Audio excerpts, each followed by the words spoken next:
kilala ang Pangasinan pagdating sa pasyalan, turismo, pagkain, gaya ng alaminos longganisa, bangus, puto, tupig at bagoong isda. Higit sa lahat, sa bait at sipag ng inyong mga taga-Pangasinan. Ngunit tunay na pinabibilib ako ng Pangasinan kasi hindi kayo nakontento sa likas na yaman at pinagbuti pa ninyo ito. Kilala rin kayo sa galing at ganda ng inyong mga tourism souvenir, sa sports tourism, sa beach games, hosting ng mga event. Patunay na ang talento at siyempre sa charm ng mga taga-Pangasinan. Ngayon namang araw, ating tutunghayan ang isa namang kaabang-abang na proyekto dito sa inyong lalawigan, itong ating sisimulan na Sky Garden.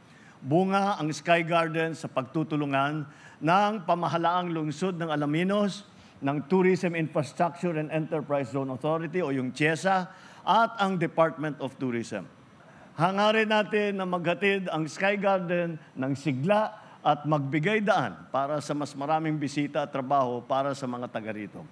Ang panawagan ko lang po sa ating mga kasama sa pamahalaan, sa kapulisan at sa mga lokal na pamahalaan, atin tiyakin na ligtas at maayos ang lagay ng ating mga manlalakbay. Sa daan, sa hotel, sa restaurant, o kung saan man sila tutungo. Kapag inuuna natin ang kapakanan ng isa't isa, nakakabuo tayo ng kinabukasang ligtas at maulad para sa ating mga Pilipino. Ika nga ng mga kahenerasyon ko, para tayo ay maging successful. Sa bagong Pilipinas, sama-sama tayong manindigan para sa bayan at para sa isang kinabukasang marangal, matatag at makatarungan.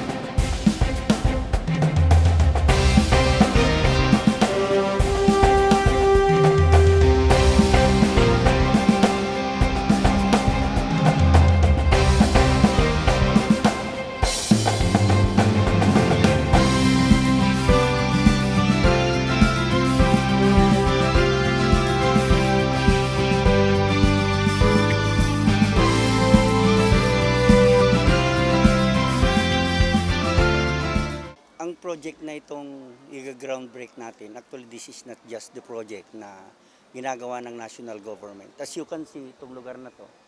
So, this is a baywalk connecting to Mangrove Park. And with this Sky Garden project, lalong lalakas ang tourism sa buong probinsya actually. Not just Alaminos, but the entire province. Dahil po sa mga development na ginagawa ng national government, provincial government, and local government. So last year, naglalaro na po tayo sa more or less 500,000 tourist arrival every year. So kumikita na rin po ang city dito ng almost 50 million a year for the entrance fee alone. With this project, syempre, naniniwala po tayo na lalong lalakas, lalong lalago ang turismo dito. Kasi napakalayo namin sa Metro Manila. Dulo na po kami dito at ang major source of livelihood namin talaga is tourism. This is a 40 hectares property and we are developing this into an sports tourism. So yung lugar na to, hopefully we can do that for the next 5 years. So ito, nag-umpisa na with this Sky Garden. So makikita na natin ang picture ng turismo sa First District ng Pangasinan. Kaya nga natutuwa kami kasi isa kami sa nakikinabang sa Bagong Pilipinas program ng ating Pangulo. Actually, sabi ko nga, hindi lang yung Sky Garden eh. With all this project na tingnan niyo yung baywalk na yan. So galing din po yan sa Bagong Pilipinas. Kasi hindi naman natin magagawa yan without the support of the President.